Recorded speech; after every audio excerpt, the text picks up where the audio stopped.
Hello everyone and welcome to Top Tips for Archaeology Graduates. I'm really pleased today to be joined by Richard. Hi Richard, how are you? Good, thanks. Excited to be here. Thank you. Thank you. Richard is a product manager in market development for MasterCard, which I find a bit of a mouthful. It's taken me a while to get that right. So Richard, could you tell us, what does that job entail? What are some of the things that you do? Yeah, I agree with the mouthful. Yeah, there's a few things as well. So it's not just a one-off, or a particular element here and there. So the role itself I do encompasses a few things like market research, engagement with MasterCard's customers, which are predominantly banks, but because the nature of MasterCard is a network, we'll deal with anything from end users, merchants, acquirers. So there's kind of a lot of jargon there, but essentially it's the payment infrastructure. So think about every time you use your card, think about every time you do a transfer from an account, or every time you spend at a merchant, these kind of little things that work in the background, and that's what I do. So part of it as well is looking at how to develop the market. So thinking about customers for us, how we can improve payments, how we can look into the future of payments, such as open banking, and how we can also think about financial inclusion. So MasterCard, for example, has a really strong mantra of doing well and doing good. So, for example, myself, I really enjoy that mantra. So I work on a lot of sustainable financial solutions as well, which is an up and coming topic. We've got some announcements in the news, which people can read in their own leisure. But essentially, it's a massive world from charity to the expectation of finance as well. That's really interesting. So as well as working in finance, I guess you something that I perhaps hadn't anticipated you saying is that you find quite a lot of alignment in kind of your own value system with what MasterCard are doing at the moment. That must be quite exciting to find that alignment. Exactly. I think when at York and studying archaeology, you get exposure to world cultures, modern or historical, or ancient, and you kind of really enjoy understanding that culture and where it behaves, or kind of how, or even the history of money. And in the archaeological collection, the most famous thing is to find coins in any archaeological dig. So it's that kind of little bit of fun aspect you actually do take into the modern world, and you realize it gives you understanding of how other cultures work. I think one of the good examples I remember a course doing is taking and appreciating where cultures come from, kind of what's the culture been, and how that actually translate to now, like what is the behaviors in this market or that market compared to what you're expected in the UK. Yeah. that sounds absolutely fascinating. So those are the things that you enjoy about your job. Are there things that you find more challenging, or aspects that you think, this is the harder part? That's a good question. What I find challenging, or what can I think is that working for a corporation such as MasterCard, it is very large. So you have to be able to navigate, you have to use your people skills, you have to be able to network. And so although it could be considered a challenge, if you thrive with talking to people and just love talking to people and kind of understanding what makes them tick and what's their challenges, then it's the perfect place. It gets you really engaged. So that is one of the big elements, especially when you're kind of seeing a company that big, especially if thinking about a career in the corporate world, and a globally focused one as well. So it's kind of the excitement of the global engagement can be intimidating, I think you're saying at the beginning. So can I ask you how you got into working for MasterCard? What's your journey from an archaeology student through to being a product manager? It's an interesting one, I would say the least. So obviously when you finish university, you think you want to do this and you want to do that, and it's sort of, you're not quite sure what's out there. So for myself, I loved archaeology, I really enjoyed it. So maybe I wanted to go into that from the creative perspective. So I initially worked in television, for example. So I worked for a couple of small production companies, predominantly news, and a couple of historical docudrama type of companies. I did that for just under a year, just straight out of university. And I realized it was one of my first early kind of exposures to, your career, is that learn when you're not enjoying something, or you can see you're not going to enjoy this long term. So I wasn't enjoying television as much as I hoped I would. And I wasn't leveraging the skills I picked up at York to do it. So I had a bit of a restart, and I went, okay, what can I do that uses the skills I've learned and go into something that's really interesting and kind of a bit of a passion for me. So at the time, so this is about 2015, a lot of the fintechs you've heard of, Monzo, Revolut, Starling, were kicking off. And I was always very fascinated how they were changing the landscape. So there was a good opportunity at this grad recruitment. Unfortunately, I can't remember the name of it right now, but they kind of helped grads get into the kind of the first job into fintech. So I started as an office manager, quite kind of a really good job exposing to multiple teams in a small company, kind of very kind of hands-on. So although as an office manager, I would also work on marketing, understanding product and how that worked.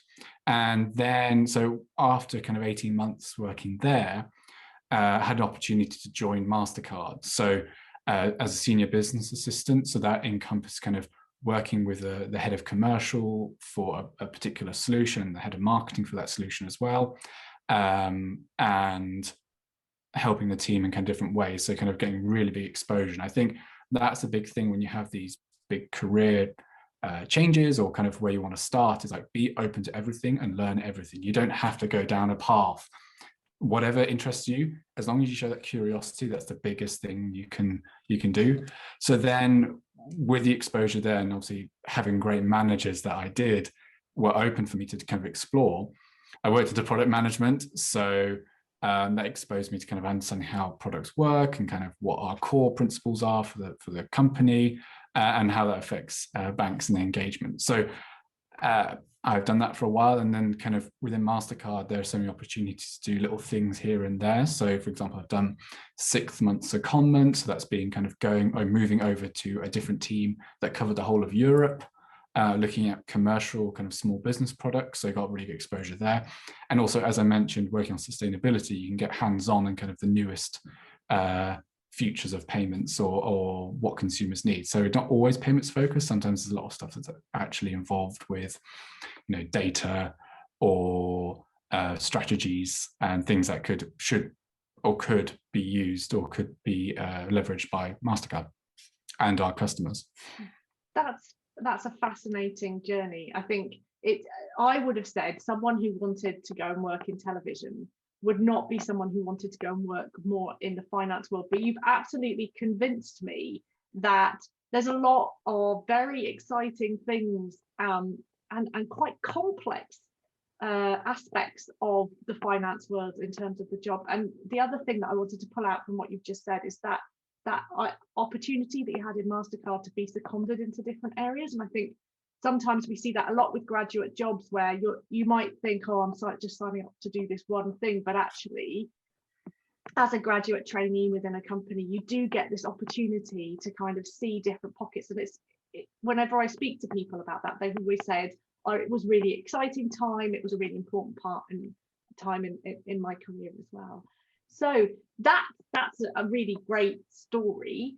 Do you feel like you're still using your archaeological degree or things you learnt during your archaeological degree now, or are you completely far away from the archaeological world and mindset and things that we taught you at York? No, I think it comes up more often than I realize. I think what I mentioned right at the beginning is kind of appreciation of world cultures and kind of the history of things. Taking that extra energy to work into your thinking really helps. And that's kind of really strong, people skill.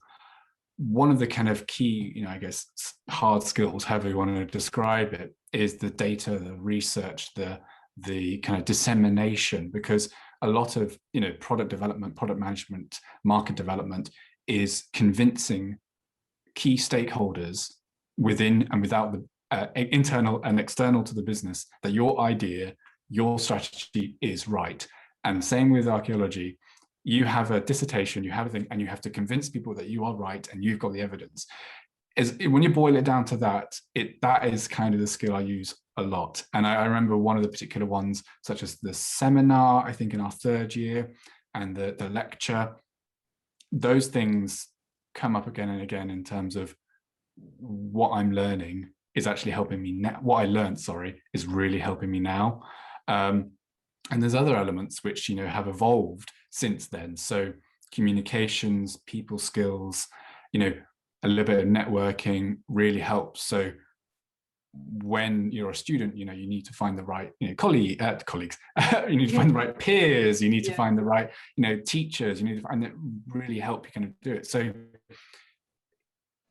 every day you're learning will help come around, maybe in a year, 5 years, 10 years, you don't know. But I find that, even simple things like using a spreadsheet, I remember a lot of spreadsheet uses, and it comes up again, it's one of the core things in product, it's being able to track a project, track what you're doing, getting to the right people, making sure things are happening. So yes, I would say definitely a lot of things have become transferable and keep coming back up. It's really interesting to hear you say that. It's like you're saying, actually, the combination of teamwork and the assess seminars where you have to communicate with people, the assess lecture, and the data, that's the thing. How those things are brought together is really what supported you from your degree into your career. And it's always nice to hear the assess seminars shout out, because they're one of my favorite modules. Oh yeah. So much fun to do.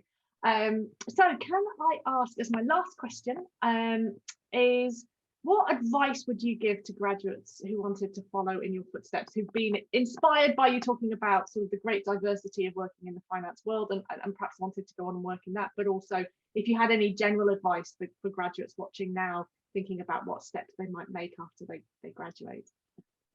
So yeah, if you want to get into finance and payments, I think, there's slightly different worlds, I would say. So,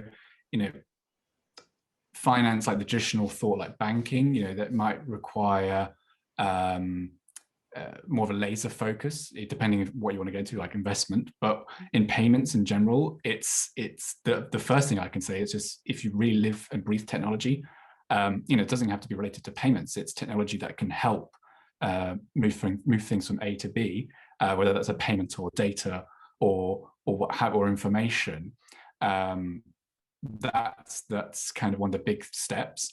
And then also being flexible to learning. I think, if you really wanted to get into this world, it's your degree doesn't stop you getting into that world. Actually, it helps. And it's sort of, the steps might be a little bit slower or a little bit longer, or might take you different ways, which is I found for myself.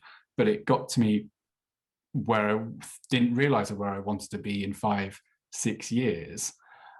And that's the point. I think the biggest element is not just thinking about, I want to get into payments and how do I do it? It's more, how willing am I to learn about things I'm interested in, and how can I make what I'm interested in a job as well?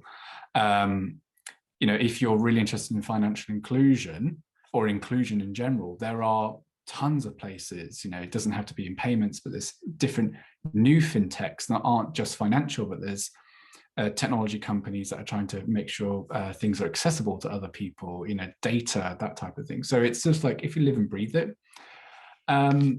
The biggest things I would say is you never stop learning. I think you are always learning something new.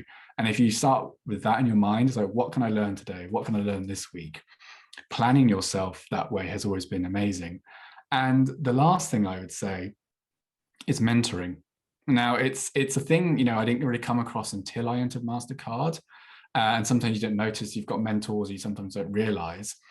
But mentoring has been so key to my own development, as well as, a lot of others I know, because your career, I've heard it in different cuts of this kind of percentage, but career development is 70% learnt on the job, 10% learned through training, so formal training, so whatever you're doing, and 20% is mentoring, because mentors are the people who have gone through what you've already gone through, have already tripped over the hurdles, and are telling you how they avoided that hurdle, and making your career that little bit easier. So when you enter into new spaces, it's kind of reaching out to people on LinkedIn. It's saying, you know, I really appreciate your career. I like what you've done. Do you have time?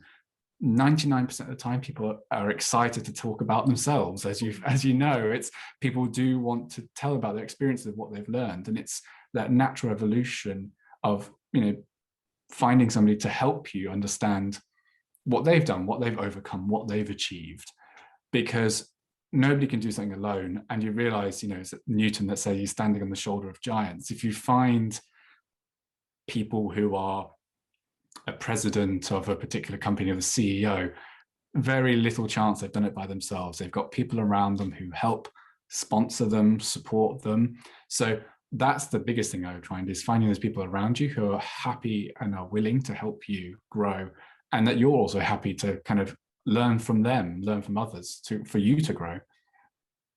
That is a wonderful response. Thank you so much.